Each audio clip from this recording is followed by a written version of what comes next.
Blog Talk Radio. You're listening to Critical Mass Radio. Now it's our turn. Hello and good evening. Welcome to the show. Thanks a lot for joining me. Hello to everyone in the chat room. I can see a few familiar names there, a few familiar names, yep. And hello if you're listening on podcast. Okay, this is the Out of the Matrix show on Critical Mass Radio.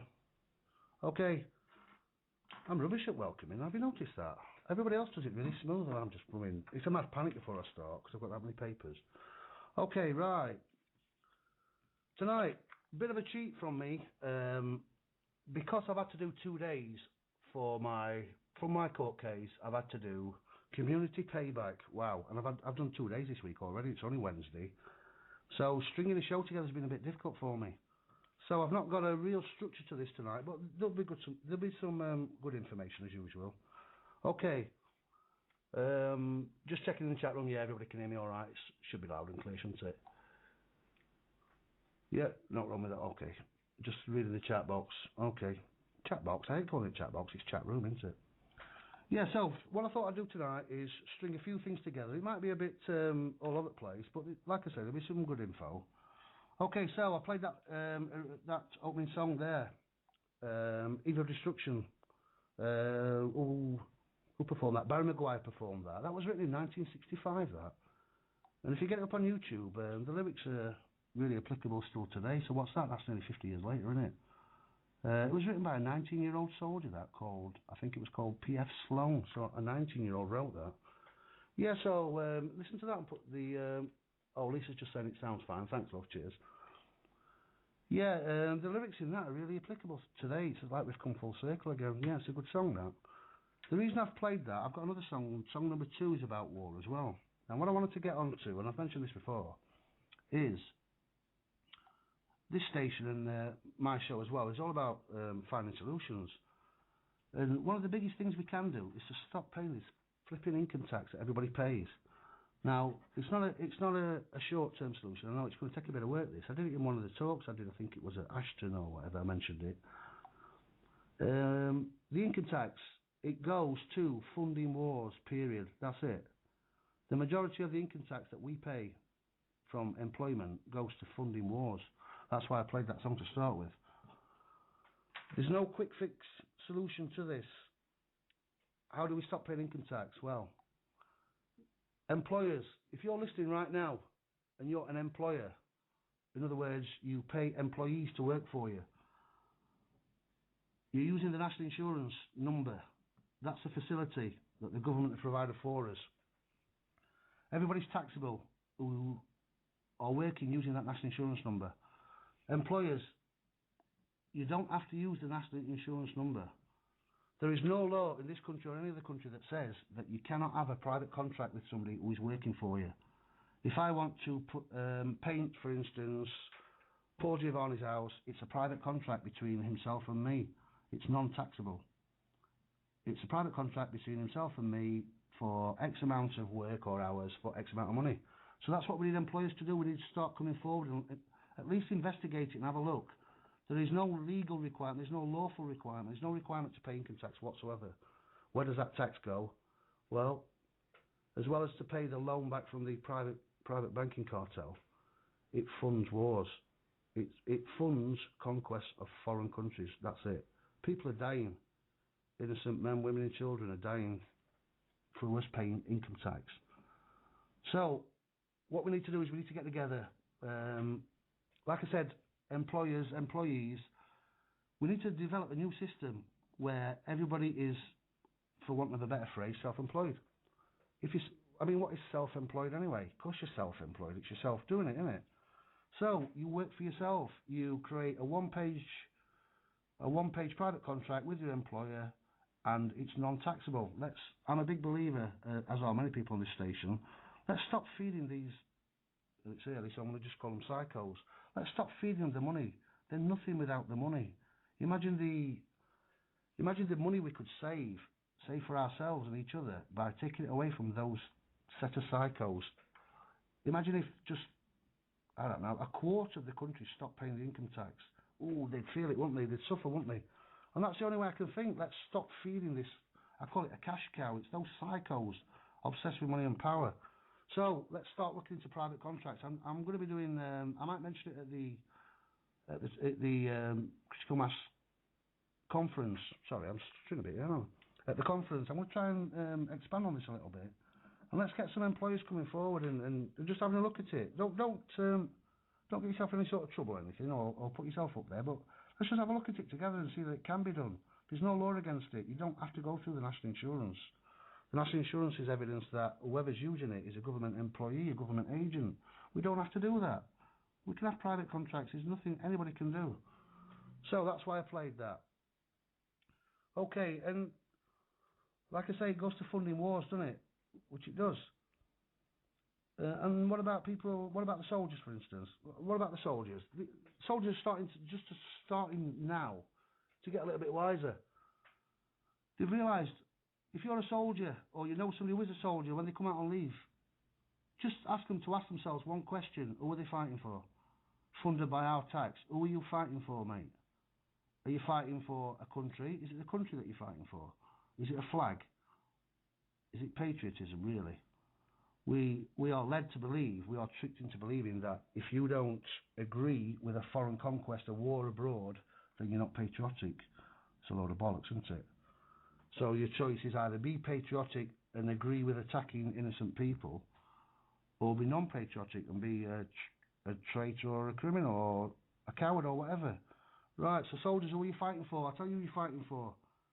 And you know this deep down, you're fighting for a corporation. That's who you're fighting for. You are fighting for the profits of corporations. No longer is it nation against nation, country against country, for freedoms, for rights, for democracy. It's the biggest load of bollocks ever. You are fighting for a corporation. We need soldiers to have a look and stop and think. You're killing innocent people for the policy of a corporation or corporations purely for profit. This is what's going to change things, guys, and we are getting there. We're going to get there. It's actually called a legal uncertainty. I got this off Rob Bollocks from the Ashton crew. A great phrase, legal uncertainty. I used it in court as well. The soldiers, start asking questions. Again, don't put yourself at any sort of risk, but ask questions. It's a legal uncertainty. Who are you fighting for? Let's get the evidence and proof and we'll show it you. You are fighting for a corporation, for corporate policy. So I just wanted to rant on about income tax and basically it's funding wars. And this is what we need to do. We need to question everything. We need to question authority.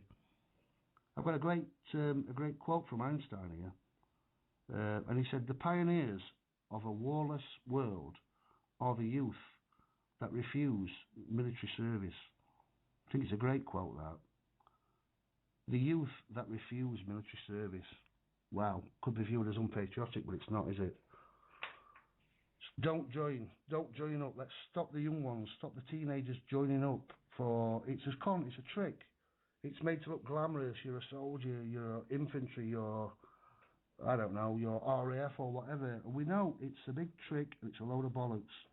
All it is corporate policy. Stop the kids signing up and the ones that are in, let's get out. I'll be happy when you put your weapons down. Freeze everything and start checking things out and realise that you're killing people for corporate policy. Yeah, so I'm going to play this. I forgot to play this. I should have played it earlier, so I'll just stick this on. CMR Critical Mass Radio in association with We Are Change Manchester and Freedom Northwest. Please note the views and opinions expressed by the hosts on this show are not necessarily the views held by the station. CMR is for people who want answers, because now it's our turn. Yeah, disclaimer there. So everything I am saying tonight is my own opinion, my own experiences. It no way reflects the station or anybody else involved with it or anybody else on the planet. It's just me and my experiences. But like I say, check it out and you'll see that I'm right. Okay, so I'm going to close this section now, and I want to play another good song. I first got this from Mark Howes, the Methods of Mayhem show. And it's a great song, and it's just following along this theme before we move on to another section. So if I can find it, yeah, this is a great song, and it's all about what I've just been speaking about. So I'll see you back in a couple of minutes. Good day, public. We are anonymous. Operation Jubilee, 5th of November 2012. Gather peacefully at the Parliament Building, London, to declare the true Jubilee. Cancel all debt, stop war, redistribute the land, and eliminate poverty. It's time. With enough faith, united together we can move a mountain. It's going to take all of us. We are all anonymous. It's time to stand up for yourself, your family and your country. Show up and count yourself in the 99% anonymous millions. There can be no forgiveness without true and full repentance. If you do not repent, we cannot forgive. We do not forget. Expect us.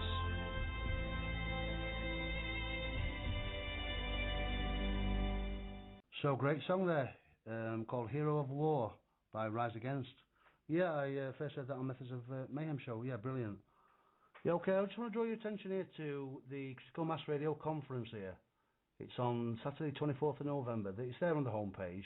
But for those of you who are just listening or busy doing something, yeah, get to this conference, Time to Act conference. It's 20 quid. 20 quid, it's peanuts. It's a few jars at the local pub, isn't it? But they've got 8 speakers here, 7 brilliant ones and myself. But yeah, look at the poster, it's great, covering everything. And it goes to prove that everything is connected. We've got our very own Paul Rippon there, talking about words and the programming. Mark Howes, who I've mentioned earlier, about this military training and techniques of mind control, great stuff. Tony Farrell, what's going on with British policing. Albert Burgess doing some great work. Danny Bampins, yeah, so for 20 quid you've got 8 speakers. Wow, it's fantastic. So you've got to be there. You're going to miss a real opportunity, and we're going to make some great connections, aren't we? And we're all going to work together with that. So yeah, that's brilliant. Okay, so what I wanted to get onto tonight, and like I say, I'm a bit all over the place. Oh, I'll tell you what I want to tell you. I'm doing a community project, or it used to be called community service. And I'm having to do this over this driving thing that I know a lot of people are aware. And I've been twice. I think I've been 3 times in total, but twice this week. And the second time I went, first time I went, I just did a bit of streaming in it. I work at a graveyard, of all places. I know it's a dead-end job, like. I work at a graveyard. And all I did the first time was a bit of streaming around the graves. And then the second time, when did I go? Oh, I went yesterday and today. And yesterday was my second time. And every time I go, there's 2 different lads who've been in a bit of trouble like myself, doing a bit of this community project. And what happened? I get there yesterday, it's my second time, meets 2 lads, we shake hands. One's only a Scouser, isn't he? A Scouser, I couldn't believe it. I cannot get away from Scousers, they seem to haunt me. I mean, tomorrow's Scouse night, isn't it? Anyway, there's one rule, we're all doing this, what we were doing, we were blowing leaves away. All these leaves have fell because it's autumn. And this Scouser, what a character. And I think it's a setup. I just thought I'd tell you about this. It's got to be a setup. Right, his name's Barry. Barry. All right, Barry. So his name's Barry. He's got long hair. All right, you laughing, Lee, so I think you've planted him. So Barry is a character. We've got one rule in the whole place. It's really slight. We do about 2 hours work. We do nothing, really. Tea breaks last longer than the work. And there's one rule. The bloke who runs it says, do not use your mobile phone. He says, because you could be drug dealers and we don't want you using your phone. Otherwise, you can have a fag and do what you want. So, 5 minutes after meeting Barry, what happens? Hey, Rob, is that me? What, mate? Oh, thanks, Lee. I practiced. He went, cover for us. I went, what do you mean? He's on his mobile. Guys, he's on his mobile 24/7. He's got his fingers dipped in everything, absolutely everything. So I've just met this chap. I said, he said to me, what you're in for? I thought, it's not bloody prison. I said, oh, it's just a driving offence. I said, what you in for? As if we're like in a state penitentiary. And he came out with a list of offences I've never heard of. Wait, he's a Scouser, isn't he? He come out with bloody budgie rustling and all sorts. He's got a list as long as your arm. Anyway, cut long story short, I thought I'd tell you about this because I've had a bit of a laugh. He's 5 minutes into it, he's cover for me. He's on his blower all the time. So I'm trying to cover it. We've got one rule: don't go on your mobile phone. So I'm covering for him, trying to make myself look as big as possible. And he's behind a tree, and I can hear him. He's doing deal after deal. He's buying and selling cars. He's buying and selling something else. I don't know what. So I'm covering him, and I say to him, Barry, I say, I'm not being funny, mate, but I'm not doing anything. I'm just stood here covering it. I won't be a minute, he says, like. Anyway, after 15 minutes of this, I'm thinking, no, I just cannot do any more. The supervisor's walking past right at this minute, and I'm trying to cover it, and I'm trying to tell Barry, but I've got my back to him. And all of a sudden, Barry shouts out at the top of his voice, "You frigging dickhead!" And as he does, the supervisor looks at him, and then he goes, "Mum." And our cover got blown. Anyway, we both got a bollocking for it. So, a great lad, a great personality, but a bit thick, mate. He's a bit thick. So, stay away from the Scousers. Stay away from him. You're a frigging dickhead, Mum. So, that's what he went on to. I just thought I'd tell you that, because I've had a bit of a laugh this week. Okay, so beware the Scousers. Sorry, Lisa. Right, okay, I want to get to some words tonight. Like I said, I'm a bit all over the place, because I've not got a real structure to this, so if I flit about, don't worry about it. Yeah, I wanted to get on to some words, can't even say them. But not like Paul Rippon does, slightly different here. I mirror things back to I call them the powers that were. I don't like calling them the powers that be. The powers that were, because they're on their way out, this lot. And we're instigating this change, and we're going to get rid of them, aren't we? Yeah, so I look at the words that they're using, and I try and mirror them back. And before I was scared of certain words, but now I'm not scared of them now. And so I've got loads of law dictionaries, and so I find it interesting to see what their definition of words they are using. So I ask them straight, what definition of words are you using? You might find this interesting. There's a few words here. Okay. So some of the words that they use. Okay, so I mentioned income tax to start with. So income. So I thought, what is income? Well, they've changed the definition now over the last 5 years since I've been doing this sort of stuff. Income originally was profit or gain arising from corporate activity. This is what I mean about you don't have to pay income tax. Excuse me. You don't have to pay income tax. It's profit or gain arising from corporate activity. Okay, as we've got wiser, people in the Truth Movement, original Freeman stuff, the latest law dictionary that I've got, they've now changed it. And it says now, income, this is in their law dictionaries, their meanings, their definitions. The money or other form of payment that one receives from employment. Oh, right, so you've changed it now. So it's not corporate activity, is it not? Okay, so with these people, you have to follow a bloody chain and jump around. So, that one receives from employment. So let's have a look at employment. Interesting. Employment, according to their books, the relationship between master and servant. Wow, it says it all, doesn't it? Employment, the relationship between master and servant. Yes, so no prizes for guessing which one we are, is there? So these people, we think they're super clever, and they are super clever. The system they've come up with is super clever. But like Paul Rippon, I think, said on the Unpen show last night, they're not as clever as they like to make out and that we've been giving them credit for. Because you have to do some chasing about, but you can find out what's happening. Okay, so that's what employment is. So, I've just thrown together some words here that you might find interesting. Oh, this is a good word. You're not going to believe this. Intercourse. I know it's before 9 o'clock, so it's not going to be rude. But intercourse, what does it mean, legally speaking, in their dictionaries? Oh, well. Intercourse means dealings between businesses or the like. So, intercourse, dealings between businesses or the like. So, this is why, folks, you have to have a license, which is permission, for marriage, to get married. You have to have a license for marriage. Why? Because if you engage in intercourse, I know you can do that outside of marriage, but you're supposed to do it in marriage only, aren't you? So intercourse means dealings between businesses or the like. So to engage in intercourse, which is marriage, you have to have a license. So sex is business, can you believe it? So that's why you need a license. So if you are married and engaging in intercourse, it's classed as a business relationship. Interesting that, isn't it? So, does that mean if you masturbate, you're self-employed? Probably. Sorry. Where's my head at tonight? Sorry about that. It's not rude, is it? Am I using proper words? Yeah, that's strange that, isn't it? Okay, so let's have a look at another word. Let's have a look what we got. Oh, this is a good one. Oh, you're going to love this. So employment means having a job, doesn't it? Lisa says, blimey, is that because of me saying that? Sorry, love. It's whatever pops into me at the time, isn't it? Yeah, so if you've got employment, you have a job, don't you? Everyone's job mad. You've got to have a job, you've got to have a job. So I thought, well, I'll have a look at it. And you're not going to believe it. It's a great word, this. Jobbery. Jobbery. Jobbery. That's in their books. What does jobbery mean? It means the practice or act of, listen to this, perverting a public service in a way that serves private ends. That's what jobbery is. Unfair means to serve private interests. So, when we have a job, is it the practice or act of perverting a public service that serves private ends? Is it unfair means to serve private interests? See how the trick is, folks? We haven't got a clue, like Paul Rippon says, we haven't got a clue what we are saying, have we? We haven't got a clue what they're saying to us.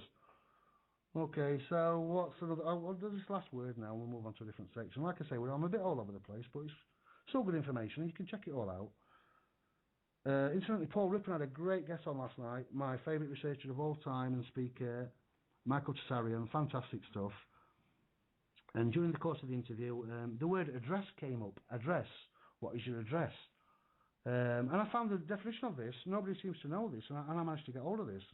And I worked it out, and I think I'm fairly right.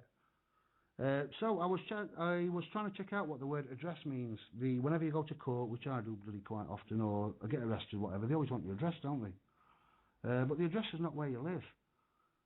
Incidentally, when I do the talk at the conference, I'm going to divulge some things I've found out about mortgages and how we can stop paying them and claim our houses back. And it's to do with the address is not where you live, and it fits in nicely with this word that I'm using now. Their definition of it. So I wondered why they are so insistent on having your address. So I cross-referenced it in Latin and back again, tried to find the etymology of the word, which you can never get. Paul Rippon is testament to this. The descriptions and definitions they give you, you have to cross and change and swap over, and when you finally come up with something. And what I found out is, and it came up last night on Paul Rippon's show, this is why I thought I'd explain it tonight, is not many people know what address means, and I found out that it means at work. So it's not the place you live, it's at work. And in Latin, ad, as in ad infinitum, it's got many, many meanings, about a dozen meanings. It can mean to and from and all sorts. But one of its meanings is at. So, dress. So, ad means at. And I thought, well, what is dress? Well, I've tried all sorts, and I finally found, the nearest I found to it was the equestrian event, dressage. Now, dressage meant workhorse. So what I realised is that ad, dress, means at work. Unbelievable, isn't it?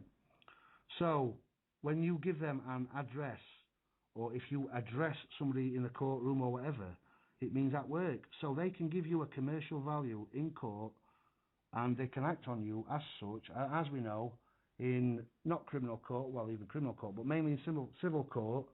They take your address and they act on you commercially, and it's always a fine. It's always a monetary value, isn't it? Yeah, so that's what address means. If anyone's interested, you can check it out yourself. Like I say, I'm a bit of a geek, really, because I seem to look at words and try and break them down. Yeah, so that's about it for words. I could go on forever here and I'll probably bore you. Have I got any more? I've done jobbery, I've done all that stuff. Yeah, we'll leave them words now and move on to something else. I'll tell you what, I'll play another song. What can I play? Let's have a look at my playlist. Oh, yeah, I like this. Right, does anybody remember this movie? It was a fantastic movie. It was 1989. It was a cheesy movie, but a fantastic movie. And this song came from it. You've got to name the movie, and it was in the 80s. Try and name the movie, and name the year the film came out, and if you want, name the band.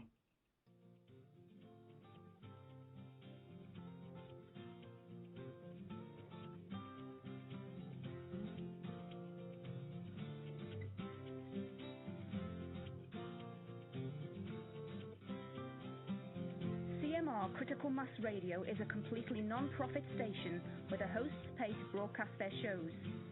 The mission of the station is to get as much information as possible out to people about the world we live in, to unite like-minded people, and to try to come up with workable solutions.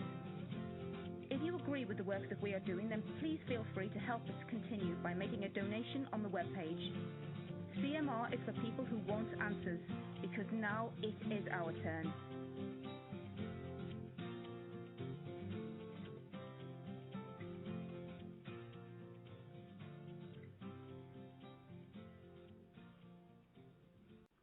Yeah, okay, welcome back. Yeah, some great guesses in the chat room there. Well, I can't believe no one got this because it's really cheesy. You've got it. Lisa's just come up with it at last. Yeah, that was from the movie 1989, right at the end of the 80s. The cheesy era of the 80s, which I loved actually. 1989, the film, the movie Roadhouse with Patrick Swayze. The singer and the band was the Jeff Healey Band. I'm sure you must have heard of him. Jeff Healey played some great stuff. Yeah, so that's from 1989 Roadhouse, film about bloody doormen and bouncers. But yeah, it's really cheesy, but it's a really good film. Incidentally, they've both died now, Patrick Swayze and Jeff Healey. Jeff Healey was a blind guitar player and singer-songwriter, fantastic, but he was blind. He's blind in the film, in the character that he plays as well. Yeah, but they both died, so rest in peace, both of them. Yeah, and Paul's just saying we love cheesy. Yeah, a bit of cheese is good, Paul, isn't it? I like it. Yeah, so Jeff Healey Band from 1989. Okay, so because hang on, Philip says heard of them, yes, but don't know of any of their songs. Yeah, I'll post you some, Philip. It's good stuff, really. It's a bit American rock stuff, but I like that sort of stuff. Yeah, I'll send you some over, mate. Yeah, okay, so because I've not got a structure of a show together tonight, I've got some bits of information here that I came across 2 or 3 weeks ago. I think perhaps 3 or 4 weeks ago. But what I thought I'd do is, if anybody in the chat room, and there's a few people I don't recognise, just bear with me if I go quiet, because I can't read the... I'm reading who's in the chat room. There's a few people I've never heard of here. Jonathan, hi mate, you alright? Yeah, I've seen your message. Uni's there. Andy Army, hello mate. Fettle's there, of course I've heard of you, are you? Oh, I think that's my mate Pete there, Pete Charles. How are you, mate? Alright. Pippa, hiya. You alright, love? Obviously Lisa's there, Scousers, you know what Scousers are like, they never go home, do they? Paul's there, our manager, and loads of anons, yeah, so I'm only kidding Lisa about the Scousers, obviously. We have a bit, I'll give you a bit of stick about it, don't I? Yeah, incidentally, yeah, tomorrow night, Scouse night, I was interviewed on it last week and survived, I survived. I'm getting a t-shirt made up, I survived Scouse night, excuse me. Yeah, so tomorrow night, Cry Freedom Show, 7 o'clock with our Lisa. Brilliant show, doing some great stuff. And then later on at 9 o'clock, I think is he doing 2 shows? He's on after me, isn't he? After me, the Prisoner Show broadcast special, that's tonight at 9 o'clock when I've done. It may be recorded, the interview itself. But yeah, Rev's on after me at 9 o'clock. And like I say, tomorrow on Scouse night, he's on his regular spot. So yeah, lock your sheds up and... make sure your jewellery's safe. It's Scouse night tomorrow night. Keep having a go at Scouts. I don't know why, 'cause I love them. Yeah, so, anybody in the chat room here, because you could be bothered to join I Survive Scouts night, I'm going to get t-shirts made up, Lisa. I Survive Scouts night. Lovely. Yeah, because you can be bothered to join the chat room and get involved. If you've got any questions about anything you've come across, anything to do with what is lawful or unlawful, whether it's a financial demand, this is what my show's all about. But I've not been able to put one together very good tonight. So if you want to ask any questions about anything regarding, I don't know, bills, debts, law, lawful stuff, whatever, just stick one in the chat room. I'll try and keep my eye on it and give you a decent answer. So until anybody does, I came across this. This is brilliant. This is more evidence and proof that the other side, the powers that were, as I call them, are basically, what time are we on, 7:43, are basically shitting the pants. I'm sorry to swear, it's not really swearing, but they're starting to shit the pants. Truth Juice Dave had a great result. He had a court case the day before mine, last week, or a week before I think it was, and he got a great result, and then the day after I got a decent result. We're starting to make a difference, folks. You can't see it because it's not blatantly obvious, it's not in your local paper, it's not on your local television news, it's not on your radio, but we know it's happening. We're doing a great job. We are starting to make a difference. We're starting to, for a want of a better phrase, reverberate now. We're starting to echo in their corridors, the ones that have sat on the fat arses laughing at us for, God knows, for millennia, really. They're starting to get worried. They're starting to get desperate. What I see now is the the beginning of the end. 2012, it's not the end. I think Fettel said it on his show. It's not the end, it's the beginning of the end. It's the beginning of the end for them. It's our fresh beginning, a new beginning for us. We're starting to get results. They have been unlawful for so long. Yeah, you're right, Paul. Paul's saying they need us. They do need us. Oh, Anon's just sent me a lovely message there. Oh, God. Thanks for that, mate. Yeah, they need us. They need us. Why do they need us? Well, they are vampires by nature. They're psychotic vampires. They feed off us. They feed off our energy. This is what I mean. The easiest way they can feed off us, they do it in many forms, as we know, but the easiest way they feed off us is through the money, isn't it? So I don't care if you can stop paying them 1 penny, or you can stop paying them £1 million, whatever it is, let's just hurt them, because when it accumulates, it's going to hurt them big style, isn't it? So they have so much power, or they think they have power. They don't really. They have the control of the power. The only reason they have the control of the power is they have the control of the money, and we can't even feed ourselves, can we, without money? Sorry, can we? We can't put shelter. We can't put a roof above our head. Look after our families. We can't do anything. We can't feed ourselves without money. So they think they've got the power. Well, they haven't. Through trickery, mastery, deception, the magician sleight of hand, we've given the control of our power away. I say this all the time. We've not given our power away because we are the power. Collectively, we are the most powerful thing. Individually, we are powerful. We are sovereign. Collectively, we are the most powerful thing in the universe. We haven't given our power away because we are the power. But, like I say, what we have given away is the control of that power. How? How did we do it? Well, we were tricked, weren't we? We were sold a lie. Fair play. We didn't have to buy into that lie, but we all did. Our parents did, and probably theirs before them. But we can stop. We can stop buying into that lie now. We know it's a lie, so let's stop buying into it. So the very words, let's stop buying into it. How do we stop buying into it? Stop giving them the money. We should be thinking of things now, every single day. It's something small. Let's stop feeding them. That's the biggest way that things are going to collapse. What do I mean? Well, I don't want everyone to suddenly stop paying council tax and get in trouble or anything like that, or messing about with the cars. That's just for muppets like me, isn't it? But you can, for instance, don't go to Tesco. If you go to Asda or Tesco or Sainsbury's every week or month to do your shopping, don't go there. Don't give these massive corporations that earn hundreds of millions of pounds, billions in Tesco's case, don't give them your money. Money's so hard to come by, and when we get it, it's even harder to keep, innit? Let's not feed them. All these corporations are working for these horrible people, these psychos at top level. At some point, they are connected to the psychos. They are psychos themselves running these large corporations. Let's just go to your local store. All right, you've got to pay a bit extra. So what? It's all funny money anyway, isn't it? It doesn't exist anyway. It's all fiction anyway. So I will not go to Tesco. I will not go to Asda anymore, or Sainsbury's or whatever. Not even Morrison's. I've got a lovely Asian couple in a corner shop. I'm paying about 25p more for bread and milk, but who cares? I'd rather put it in their pocket. They're a little concern, a family business. I'd rather give it them.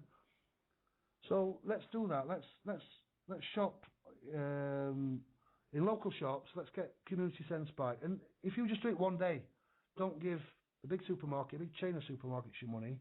That's one thing you've done, isn't it? You fancy something to eat? What do? You've got a local cafe, or you've got Burger King, McDonald's. Well, forget Burger King, McDonald's. Not that most listeners there probably don't go anyway. But if you're with friends and they want to go, don't go talk about it. Go to a local little cafe somewhere and give them your money. It's all about local support. Yeah, you're right, Lisa, there. Local shops, local support.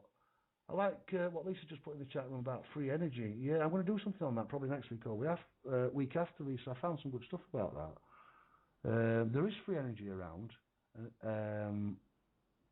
Renewable energy, I think they call it, don't they, or whatever. But there is free energy around. And I found some good articles on that, so I'll do a little bit about that next week. Yeah, so let's do everything possible to stop feeding these mothers. And like I say, if it's a penny or a pound or whatever it is, it's great, isn't it? So, like I say, things are happening. The judiciary is starting to panic now. The people working under them, the police, I cross-examined 2 police officers in my court case. I can't remember whether last week or week before, and they were stumbling and bumbling and scratching their heads, and it was so obvious they were lying. These people now have no longer got the upper hand. Neither have the banks, the judges and magistrates, the barristers. I beat a barrister from Crown Prosecution Service. These people are not indestructible. Somebody said earlier on this week, it's the It's the Wizard of Oz, isn't it? It's a little old man behind the curtain. We're starting to pull the curtain back and seeing it for what it is. It's a massive scam. It's a massive bluff. These people aren't indestructible. We've now got self-belief. People said to me, "Oh, Rob, it's all right for you. You know what you're doing, and you're good at court." And well, I've got news for you. I don't know what the hell I'm doing. I don't think anybody does. I haven't got a clue. I think I've got an idea, but it can never go how you want it to. So you've got to be prepared. So the only difference I say to people between yourself and me when I'm talking to them, there is no difference. I'm not more intelligent than you. I'm not anything different to you. We all know the same things. It's just that I've remembered the knowledge a little bit earlier than perhaps somebody else. But intelligence or knowledge speaking, we all know we are born into this world all knowing everything, knowing all. The only difference I say to people is between yourself and me is that one thing. I've got the confidence to fight back, and that's it. Why? Where does this confidence come from? It comes from two things, really. It comes from knowing that you're doing nothing wrong, you are not causing harm to another living soul. So based on that, right is right, good is good, and truth is truth. And the other thing is, when you see the whole system, and this is what I was talking about the conference, everything is connected, all those different subjects, and plus many more, it's all one massive circle of connection. The money and law stuff that I do, and I'm not just about that, I've got stuff to do at the end, a bit more spiritual, just to explain where I actually came from. Before I started getting into this law courts and money stuff this last 5 years, I've been doing stuff since bloody 1974 when I was a little kid. I'm going to finish off on that before the end of the show. Yeah, so I always end up rambling and forgetting where I am. A bit of a brain freeze. Yeah, so where does it come from? It comes from losing the fear. Once you see it for what it is, it's like we've been trying to view a picture from inside the frame. And all you do is alter your point of perception and draw back. And as you draw back, you see the picture for what it is. And when you do see the picture for what it is, you realise that it's just a massive scam and a massive bluff. The powers that were are now shitting their pants. I'm glad to be saying it. I'm sorry for swearing, but it's, you know, it's just words. And that's what they're using against us among many things, just words. So they are starting to panic. We're starting to get ahead. We need to keep it going. I'm going to go into a few things, but I want to stick another song on. Because this song, and I hope it plays right, because it sounds all over the place here. This song here really reflects kind of what I'm about. And I'm pretty calm about things. I'm pretty chilled out. And I've stopped worrying. I played Craig David's I'm Walking Away last week. And what I meant is I'm walking away from this system that they've created. I'm not fighting it anymore. I'll mirror everything back. I'll accept everything they throw at me. On one condition, show us a bit of proof. And they never can. So if you can't show me any proof, just leave me alone. And it's pretty good. It's pretty relaxed. And I'm pretty happy. So this song here exemplifies really what I'm about, and probably what we in the Truth Movement are all about. All right, so I'll see you back in about 2 minutes. Yeah, that was Alanis Morissette there, American lady singer. I like some of her stuff, called One Hand in My Pocket. Yeah, well, there's a great line in that, and it's, I can't remember what it is now, it's, I'm brave but I'm chicken shit, and yeah, it kind of describes me when I go to court. That I look all brave and that, but yeah, I don't know. All the lyrics to that song kind of apply to me. They're quite good, really. So yeah, I like that. So where did I get to? Okay, yeah, I want to tell you this. There is more evidence now that, like I say, that the powers that were are starting to panic. There's people at top level now. In the Truth Movement. And I know there's no level in the Truth Movement. What I mean by top level is there's some really intelligent people, far more intelligent people than me. They're starting to get results now and starting to shake the foundations of these people that are running things, these psychos.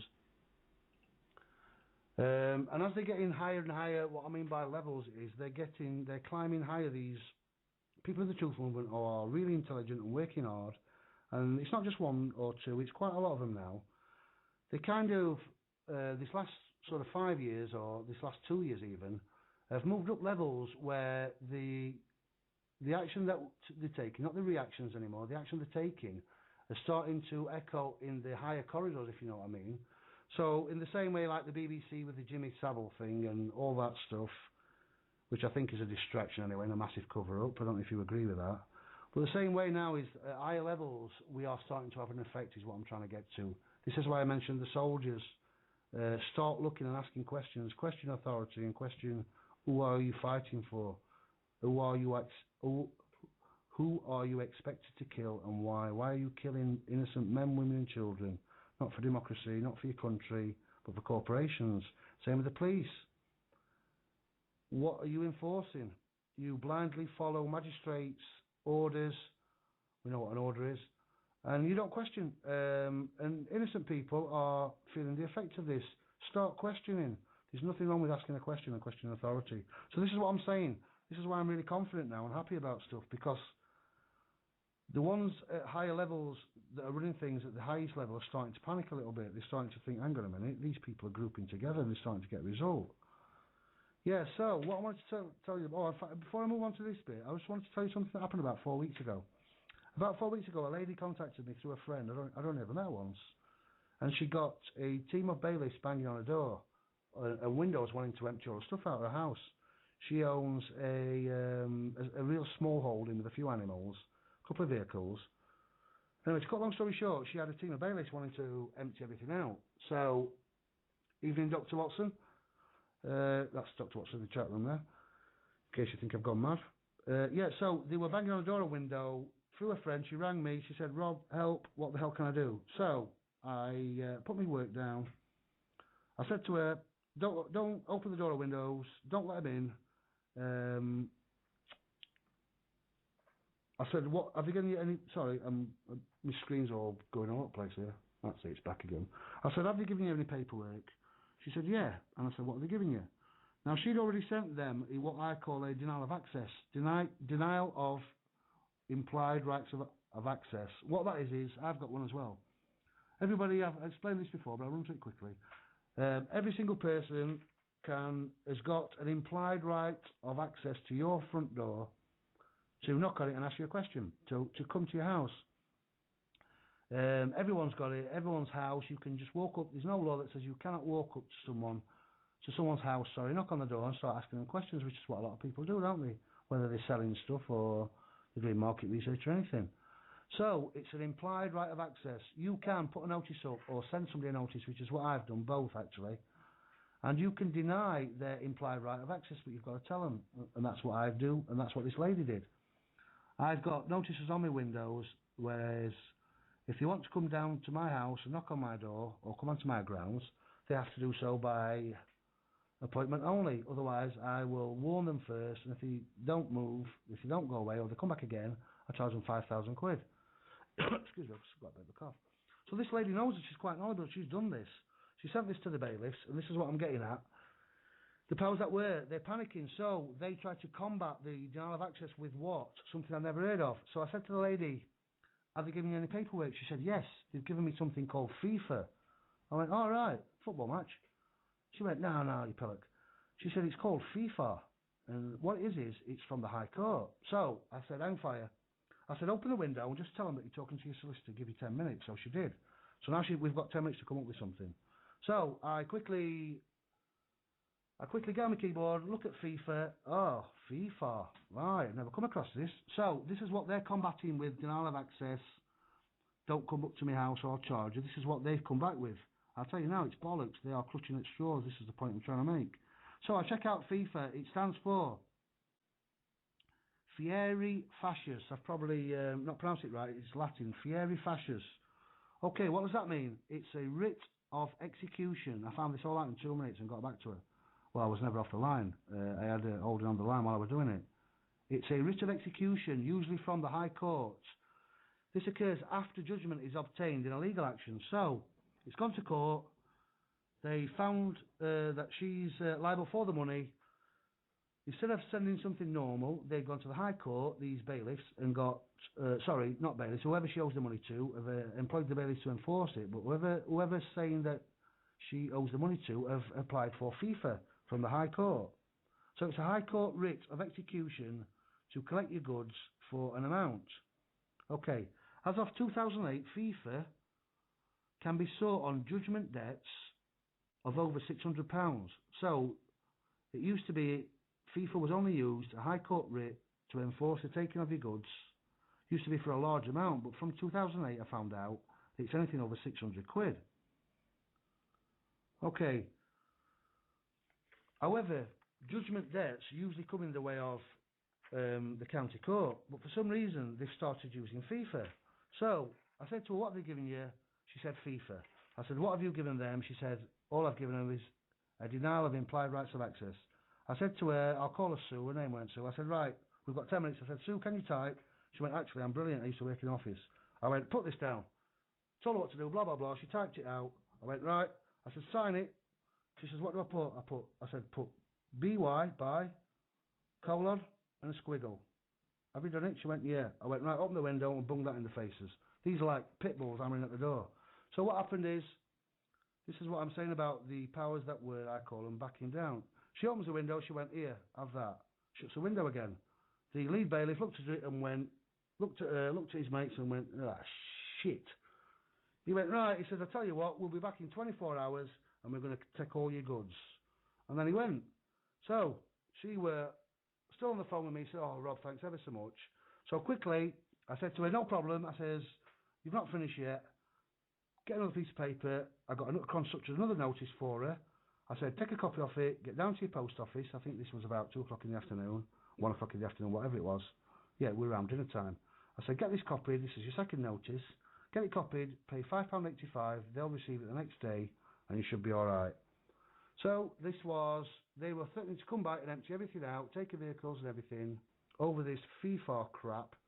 And that was 4 weeks ago, and she's never heard a peep, folks. So, brilliant.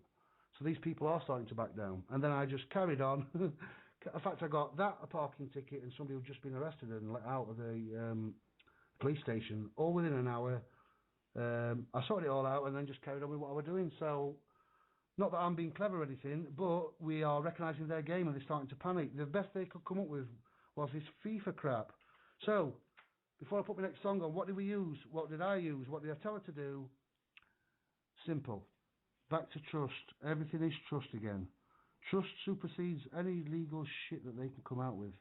All she did is tell them that she gave them a letter saying everything attached to the property, and just gave the address, no postcode, just the address, whether it be tangible, intangible, or biological, has all been put in, the family trust, I'll call it Smith, the Smith Family Trust. She signed it as the duly appointed administrator, the general executor, Sue Smith. That wasn't her name, but I'll put that. By, colon, and a squiggle. So now any dealings from you from now on has to be done through the general executor. So as soon as they saw it, they said, we'll come back tomorrow, which they never did, because she sent them a second notice I've got to construct based on the trust, where she was asking them for a seal of authority for them to look into her trust, to have any dealings with it. If they want to get involved in her trust and take some of its equity out of that family trust, then they've got to provide a seal of authority that warrants that they've got authority. A seal to say that they can get between her and God. Obviously they couldn't do it. Why did they get scared off? Because from now on she sent them a schedule of the trust charges, which was £2,000 per person per visit, £1,000 a letter, blah, blah, blah. So, 4.5 weeks has passed and she's not heard a thing. So we can get rid of it's High Court. It's supposed to scare her, isn't it? FIFA. Load of bollocks. They're clutching at straws, guys. That's what I'm trying to get to. They're clutching at straws in every avenue you can think of. So, what time are we on? Oh, I've got about half an hour. Well, that's all right, half an hour. Yeah, so that's FIFA. Okay. Something a bit more serious now. I've got a clip here to play about, and it's from Stephen Fry on QI, and it's about prisons. I don't know if you're aware of this. I think it's from about 2010, it's a couple of years old. Because I almost got locked up for some bogus driving offence, I almost got 6 months, but managed not to. I've seen quite a lot of lads on this community. It used to be called CS, didn't it? Community Service. I think it's called Community Project or Community Order now. And a lot of these lads have been in and out of prison. And I've listened to the stories as we were working away. Well, as we were having a fag, rather. And I started thinking about prisons and realising that prisons are private corporations. It's all about money. Evening, Reb. Reb's there. I didn't see you earlier. Are you all right, love? Yeah, so I started looking at what some of the things they got locked up for, and they almost all got locked up for statutory offences. Okay, no crime involved.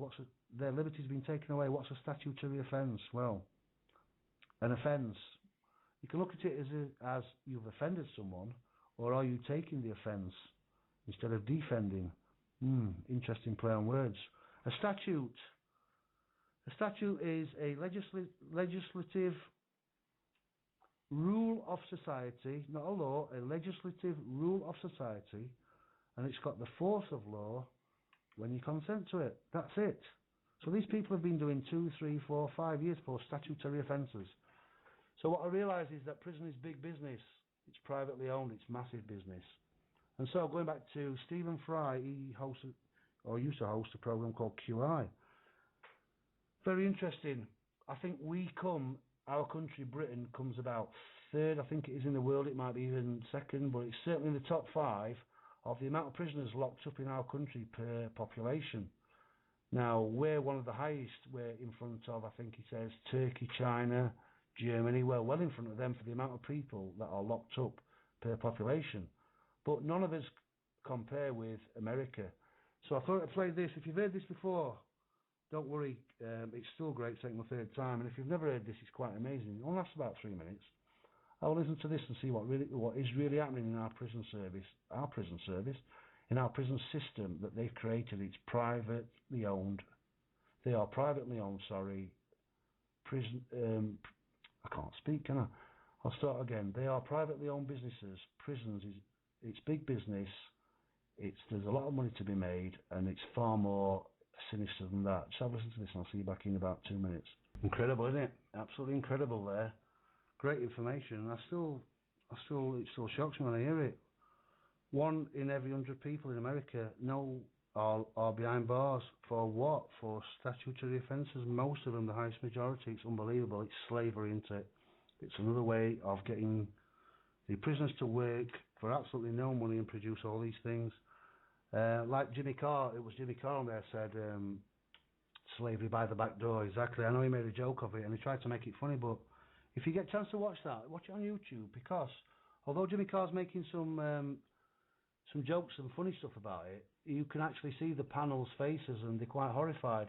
No society, no civilization in history has ever imprisoned so many of its citizens, and we're not far behind. I think we're second or third.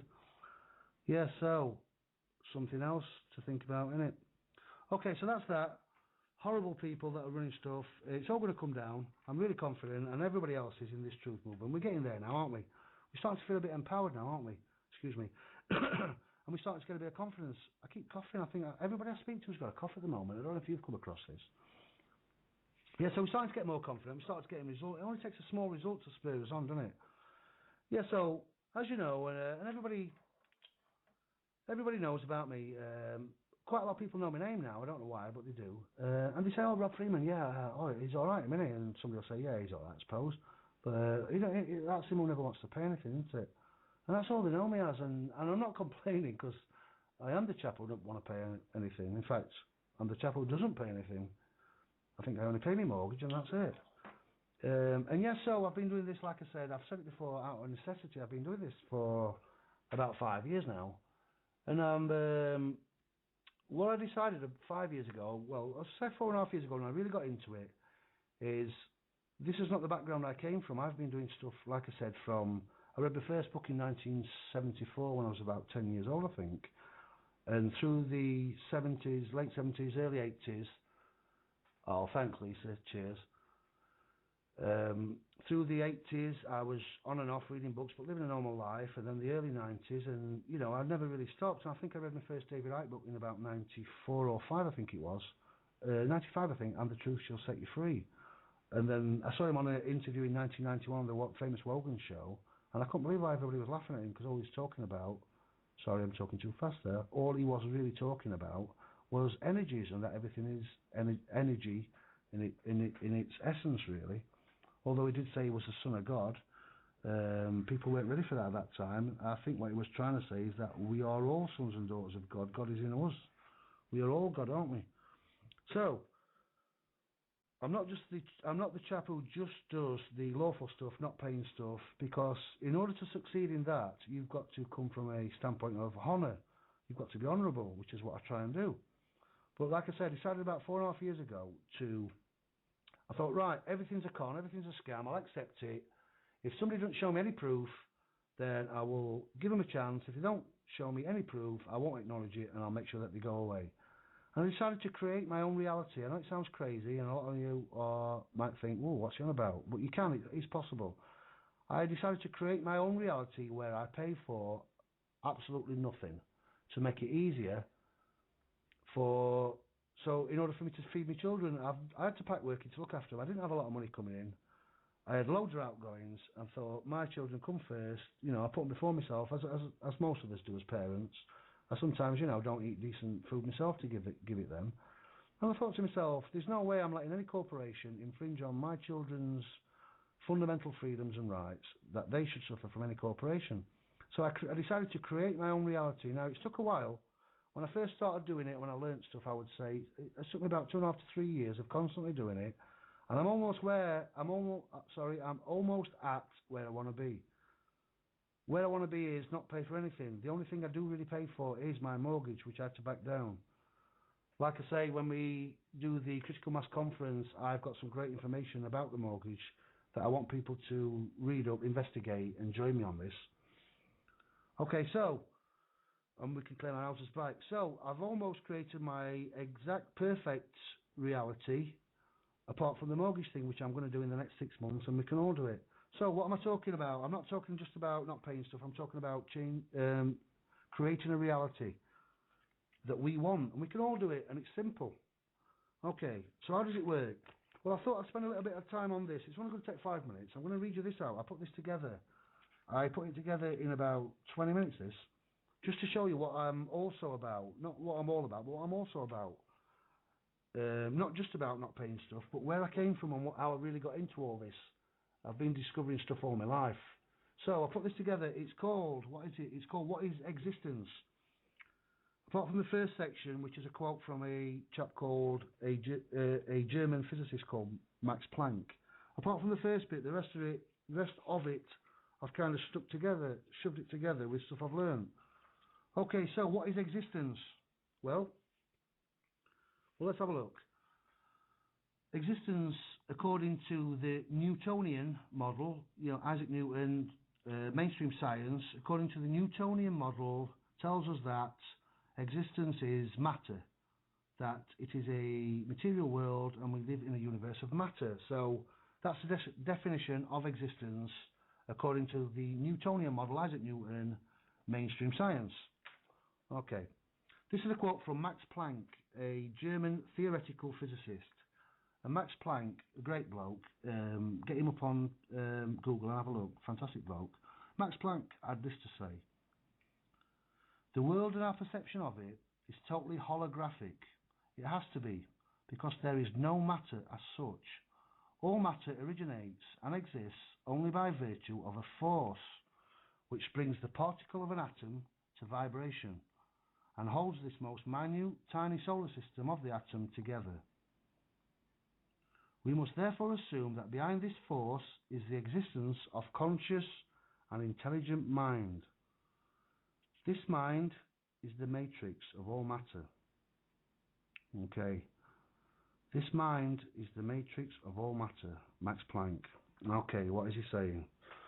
Well, he's saying that everything is holographic, that there is no such thing as matter. It's not a material universe. It is only there's a force that holds everything together, and it's a vibration.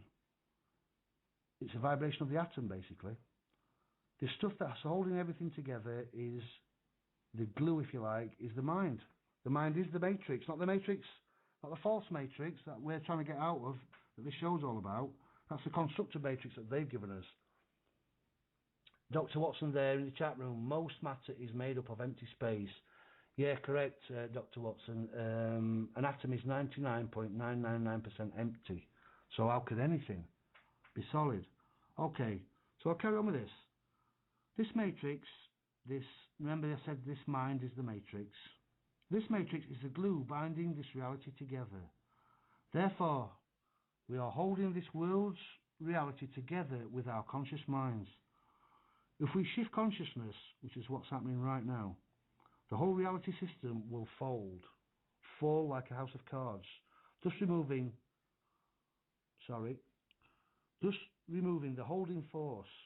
That is why each man and woman must change from within, through altering their own individual perception of reality, and open up the possibility of a different and infinite reality.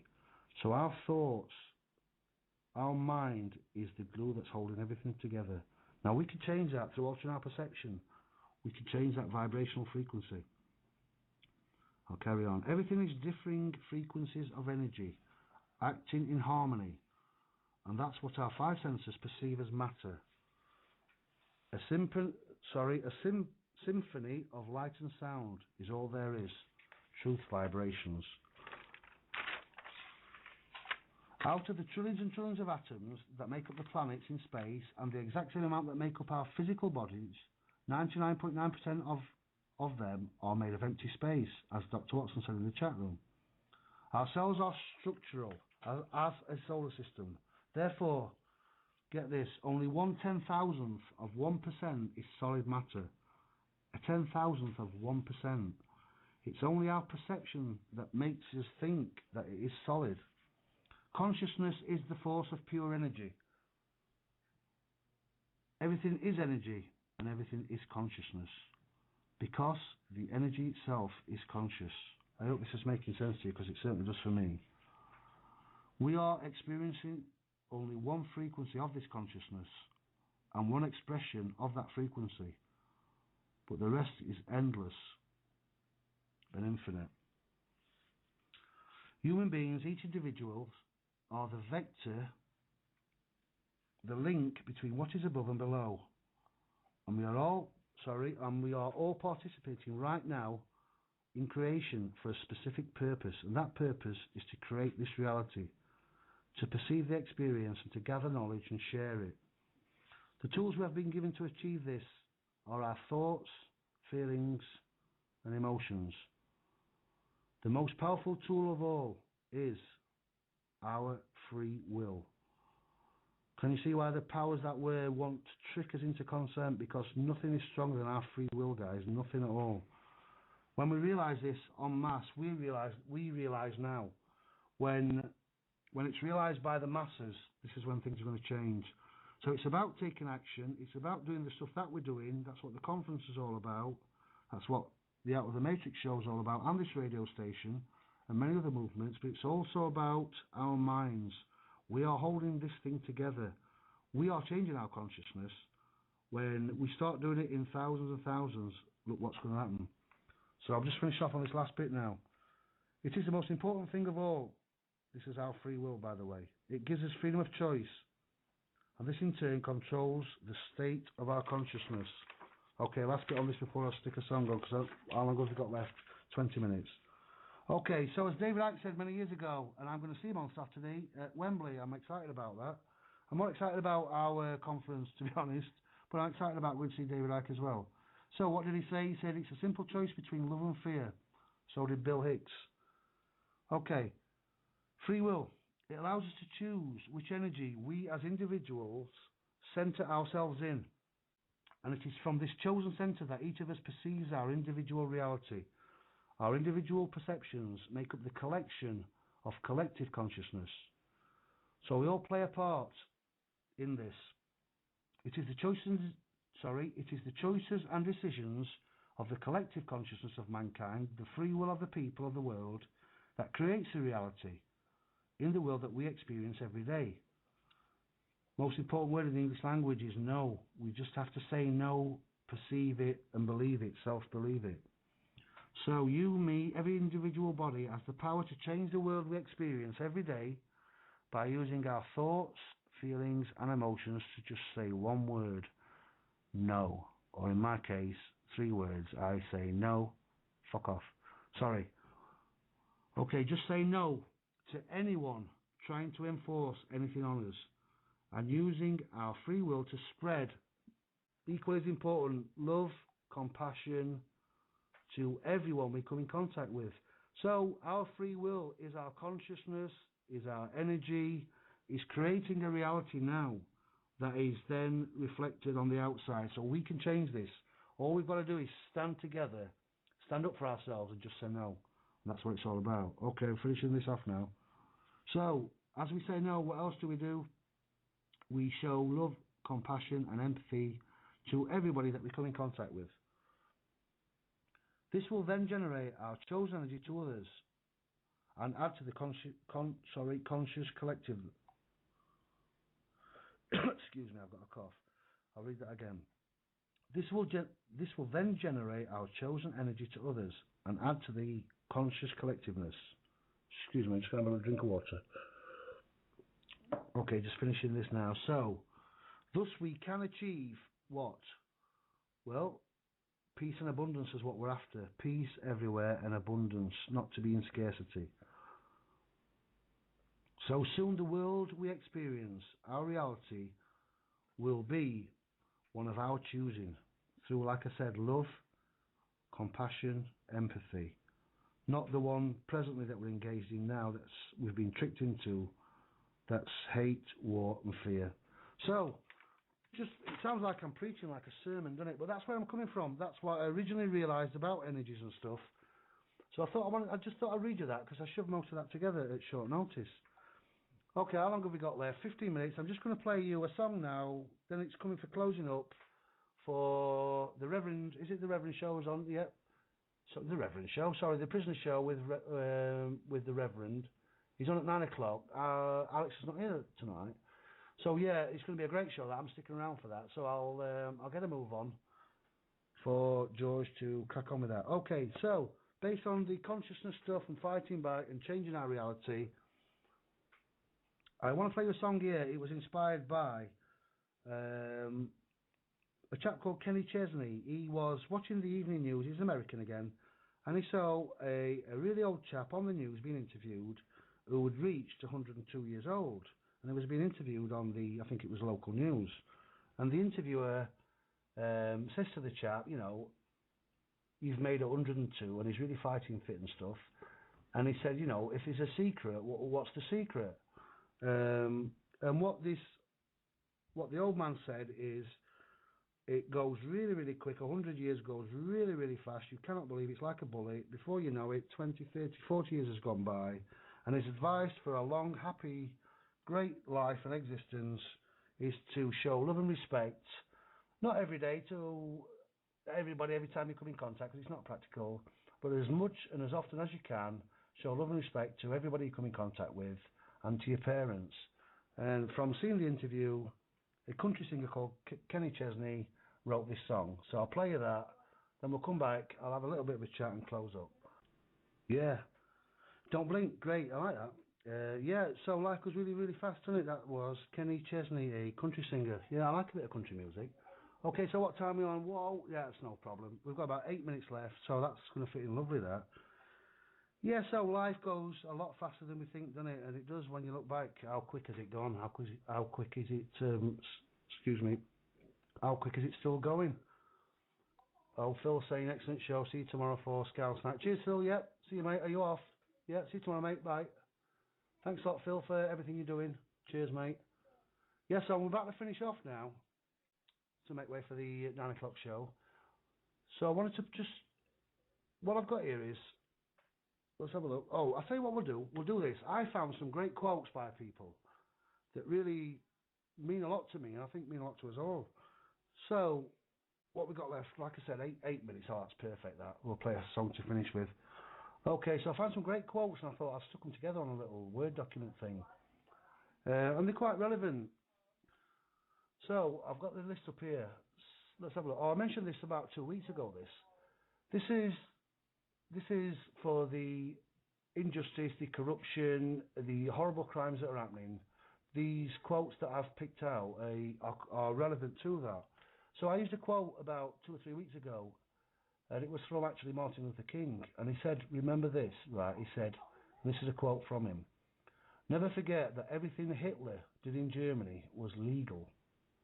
Now, that's an incredible quote, isn't it? Adolf Hitler, everything he did in Germany, everything was legal. This is the legal system, the same legal system that we're living under. This is what legal was created for the criminals to hide behind, to shove liability away and to shove it all onto us. So everything Hitler did in Germany, rounding up of the Jews and the formation of the camps, it's all been repeated again now, isn't it? But everything he did was legal.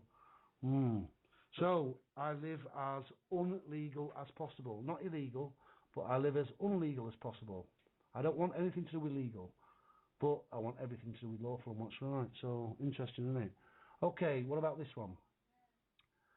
I suppose one could say that Hitler didn't betray himself, but millions of Germans did betray themselves. That was the tragedy. Not that one man had the courage to be evil, but that millions had not the courage to be good. Yeah, that was by a chap called, an English novelist called John Fowles. But that millions had not the courage to be good. Yeah, exactly. An exact replica of what's happening now today.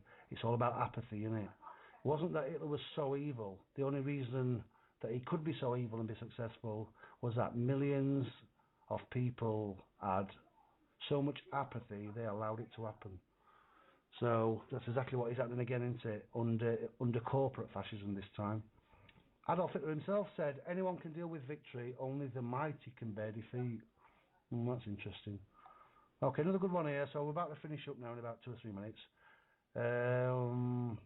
Okay, this is from, let's skip that one. Oh yeah, okay, listen to this one. To live is to suffer. To survive is to find some meaning in the suffering. I like that.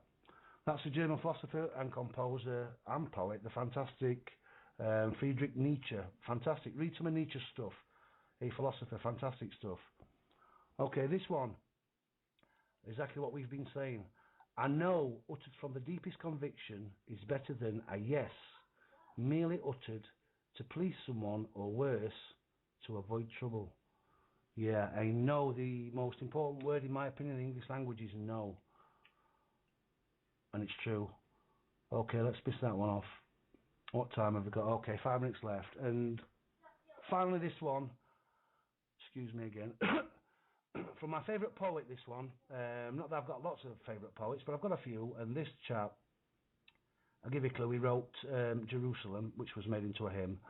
My favourite poet, he said, listen to this, this sums up really what existence and life should be about.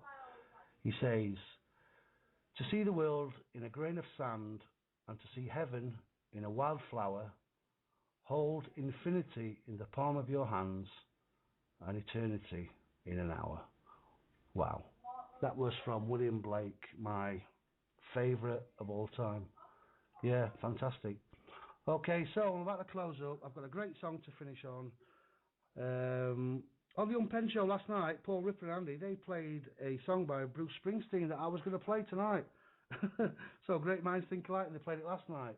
So to close up, I've got another Bruce Springsteen song. Okay, so that's the end of the quote. So I've got one left for you just before we finish up. My flashing lights and everything. Okay. So some great stuff there, some great quotes, weren't they? It means a lot. So, finishing up, let's keep trying, let's keep buzzing along, let's get to the conference, let's join forces like we're doing, and let's, above all, not think, or suspect, or hope, or have faith, let's just know that we can do it, because we all know we can really do it, and we are doing it. Okay, so before I finish off, I've got a great song to finish with called The Rising by Bruce Springsteen, the boss. Not the real boss, because the real boss is our manager and a great friend, Paul Giovanni, doing a fantastic job, mate. Thanks a lot. I know we said thanks from time to time, but we really mean it. He is the real boss. Yeah, so it's a great song called The Rising, and we're all going to join in The Rising. He wrote it after 9/11, which was after the disaster of 9/11, he wrote The Rising for everybody to book up the spirits and get going. So that's what I'm going to play out with. Just before I go, I just want to read you this quote from somebody you might have heard of before I go on to the song. And the quote is, man's indomitable spirit can never be vanquished. Every fibre of our existence must be stirred to bring the ultimate resistance against tyranny, injustice, and oppression, and extinguish these darkest forces of evil. May my arms be so strong as to carry my fallen brothers out of the darkness and into the light, for nothing as long as we live will ever be more important. That's a quote from a chap called Rob Freeman. Okay, cheers. Thanks a lot for listening. I hope to see you all soon. Take care. I'll see you next week, next Wednesday. Otherwise, I'll see you in the chat rooms. So thanks a lot for joining me. You've been great as usual, and I'm going to play this Bruce Springsteen song called The Rising. So cheers. Good night. I'll see you again soon. Bye-bye.